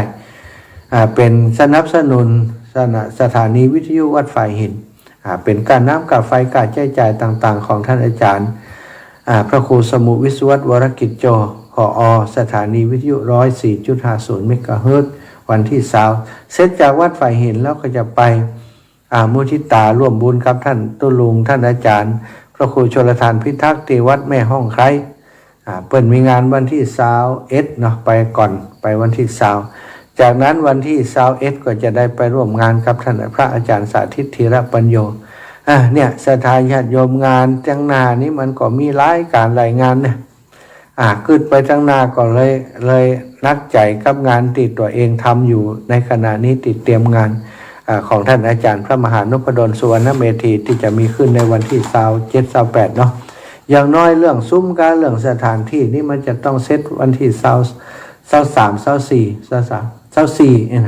24เป็นอย่างน้อย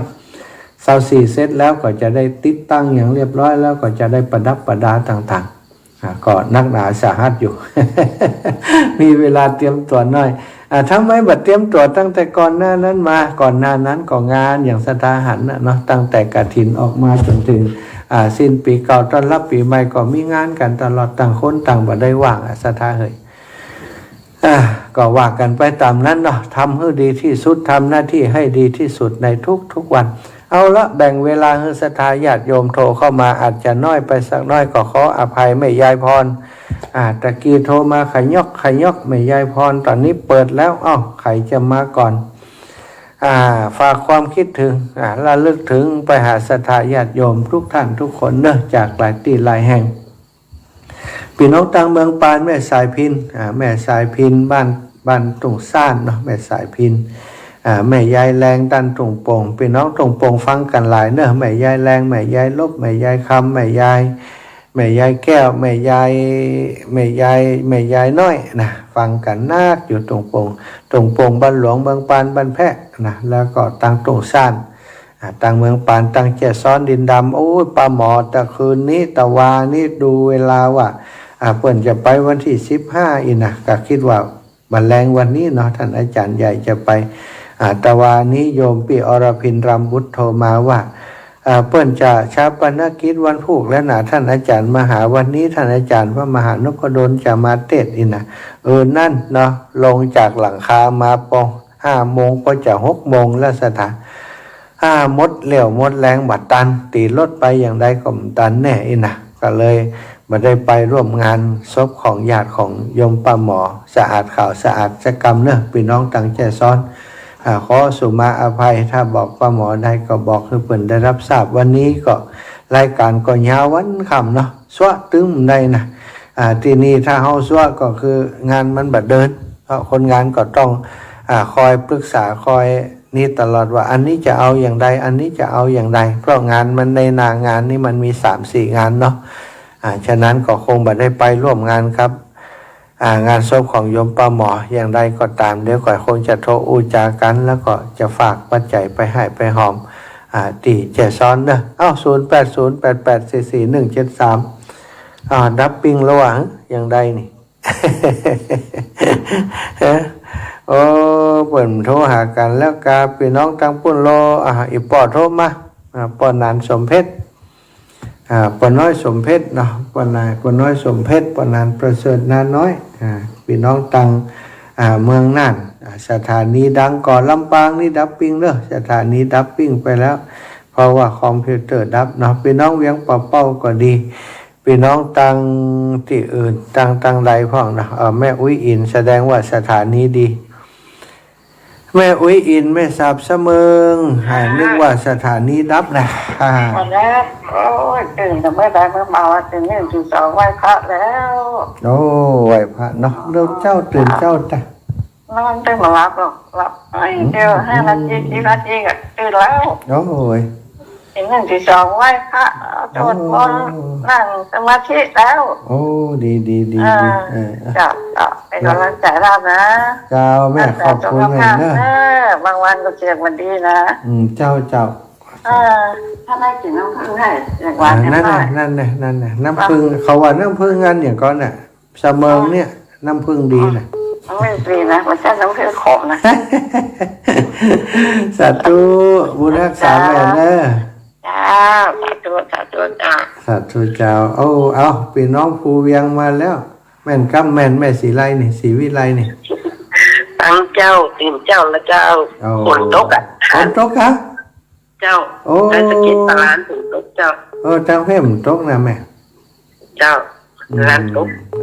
ป่าร้านตกแหละวันที่21ไปหาตุ้ลุงแดงก่อนดูกันเนาะเจ้าแม่มีโอกาสไปเนอะเจ้าสาธุเจ้าสาธุบุญรักษาแม่0808844173เนอะเจริญปอนไหว้สาเจ้าแม่ฟังอยู่เนอะพิทยุย่ำดังอีแม่อยู่ลำปางแหละเจ้าแม่น้อยเจ้าแม่น้อยอุตุดีเนาะเจ้าเดี๋ยวแม่ตะวันก่อนนี่เปิ่นแปลงไฟที่ในพื้นที่อำเภอเมืองแล้วก็คอมพิวเตอร์ที่สถานีมันดับต้องมีคนไปเปิดมันถึงจะออกรายการได้แล้วก็ท่านอาจารย์ที่ดูแลเรื่องห้องส่งเนี่ยเปิ่นไปเข้าวิปัสสนากรรมฐานที่มจร้อยไหมวันพุ่มเจ้าเปิ่นจะมาเปิดเจ้าแม่ฟังFacebookแม่พอ Facebook อยู่เจ้าแม่เนาะสาธุแม่นะเจ้าสาเจ้าแม่เจริญปอนโยมแม่จันศรีสุขาแม่จงดีโอนมาเรียบร้อยแล้วเนอะแม่เนอะเจ้าแม่ฟังลูกเพิ่มหาอยู่เนอะเป็นกำลังใจนะเจ้านอนอยู่นอเอาเปรียบกันเนาะเอาเปรียบเป็นอย่างเจ้าอยู่เอาเปรียบลูกเนาะลูกนั่งแอบแม่นอนฟังเนาะเอาเปรียบกันเนาะเราเปรียบเป็นบางครั้งเนี่ยเจ้าบุญรักษาแม่เจ้าวันก่อนหันไปเยี่ยมใครแม่เป็นอย่าง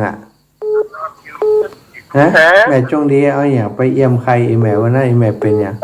หลายอย่างรับปิ้งหันบอกหวานอะไรอย่างไรอย่างขนมจ้ะมันบอกแน่หันเป็นทายลูกเขาไหวแม่ยิ้มกิ้งเงียบเป็นอย่างนี้นะเจ้าสัตว์ตุนะแม่นะนี่คือเรายิ้มได้แล้วหนูสัตว์ตุนะ เจ้าคุณรักษาแม่สุกแก้วมาแล้วมาได้ยินเสียงนอนรับขับได้จ่าเด้อท่านพระมหาดอกบัวบูชามาก็โอ้ยยื่นอกยื่นใจชุบอกชุบใจเด้อจ้ากับไหว้สา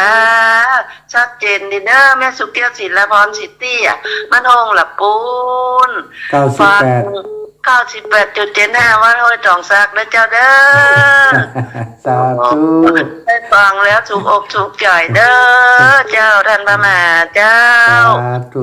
กราบไหว้สาธุเด้อเจ้าเด้อเสียงดังฟังชัดม่วนใจเจ้านะเสียงเจ้ากราบไหว้สา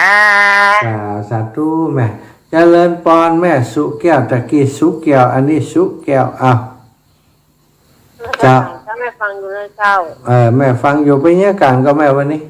ไปเจ้า คนขยันทำงาน เจ้า อืม จะปฏิทินห้าวันได้แล้วเนาะ ได้กายแม่จะไม่ว่านะไปถามมันนะถามมันเดี๋ยวผมฮืดได้นะไปจะไปหาแม่ยุมต้องว่าเขาว่าได้กรรมได้กรรมนั้น เจ้า สาธุบุญรักษา เจ้าเจ้านมัสการเจ้า เจ้าเจริญปอนแม่นวลยอดคำปันกำแพงหิน เจ้าสิ เก็บกาแฟเก็บกาแฟย่างไรยังก็ว่าเก็บอยู่ถึงวัน เจ็บถึงวันแต่ว่าย่างเป็นวัดเจ้า แน่เสียงออดแอดแต่ ใครสบายก็ช่วงนี้นะ ดูแลตัวเองเนื้อแม่เนื้อกินน้ำอุ่นกินอย่างบำรุงกำลังของ เจ้า จ้ะ ร่างกายดีนะ สาธุเจ้าแม่มีโอกาสจะแวะไปหาแม่เนอะ เจ้าแวะมาเนอะ จ้าแม่ เจ้า สาธุแม่นวลยอดคำปานแม่น้อมสุภาวงศ์ เจ้าเมินแล้วเนาะไม่ได้โทรหากั หน้าก็ว่าลืมกันแล้วก้าอีกอ่ะ ลืมโทรศัพท์ตกน้ำเจ้า ตกน้ำเหียอีก ดาวันนั้นก็ไม่ได้เจอกันแต่ เปิ่นใครเจอนะกะ มันมีโทรศัพท์นี่ยัง ตุกใจเนาะมานาติดไปเห็นแล้วเนาะไผ่โทรหากำได้จะโทรหาไผ่กำได้เนาะ เจ้าขอโทษเด้อไม่ได้เจอกัน เป็นยังขอให้แม่อยู่ดีมีสุขเนอะ เจ้าสาธุเด้อ วันที่18นี่ก่อนจะไปหนองผ้าขาวทำละแม่เจริญปอนแม่ยายพรเอาติดแล้ว0808844173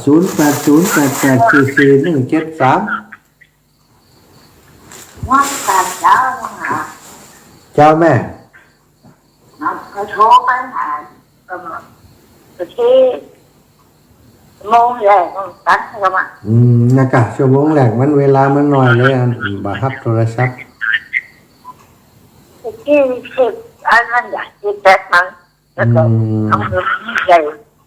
มือไปทีมใส่กะมันเป็นยังอันนิ้วได้ทีมกกเลยมันลึก แม่ยายพรขอบคุณยายนะ เจ้า อยู่ดีมีสุขแม่ยายพรดาราประจำนะแม่ยายพรนี่ขอบคุณนะศรัทธาญาติโยมอาจจะโทมตันแล้วเนาะบางของกดมาเต็กมามันตัดกันเนาะปนนันประเสริฐนาน้อยเนอปนนันประเสริฐปนนันอนันต์ปนน้อยสมเพชรตลอดถึงพี่น้องต่างเมืองฝางโยมแม่จงดีเขาปนนันปนน้อยปนนันนะต่างเมืองฝางนะต่างเชียงใหม่ต้วยต่างเชียงใหม่หลายตีหลายแห่งแม่จันเรือนใสอีแม่อยู่สันปะตองพี่น้องต่างจอมตองก็ดีพี่น้องต่างสันปะตองสันทรายโดยสเก็ตทุกที่ทุกแห่งในวังองคลงในเมืองเชียงใหม่ทุกท่านทุกคนวันนี้ขอนำรายการจากราสถาญาติโยมไปด้วยเวลาเพียงเท่านี้ขอความสุขสวัสดีจงมีแก่ศรัทธาญาติโยมท่านเจ้าทั้งหลายจุผู้จุท่านจุผู้จุคนจัตตารโอธรรมาวัฏันติอายุวันโนสุขังพระลังเจริญพรไม่เป็น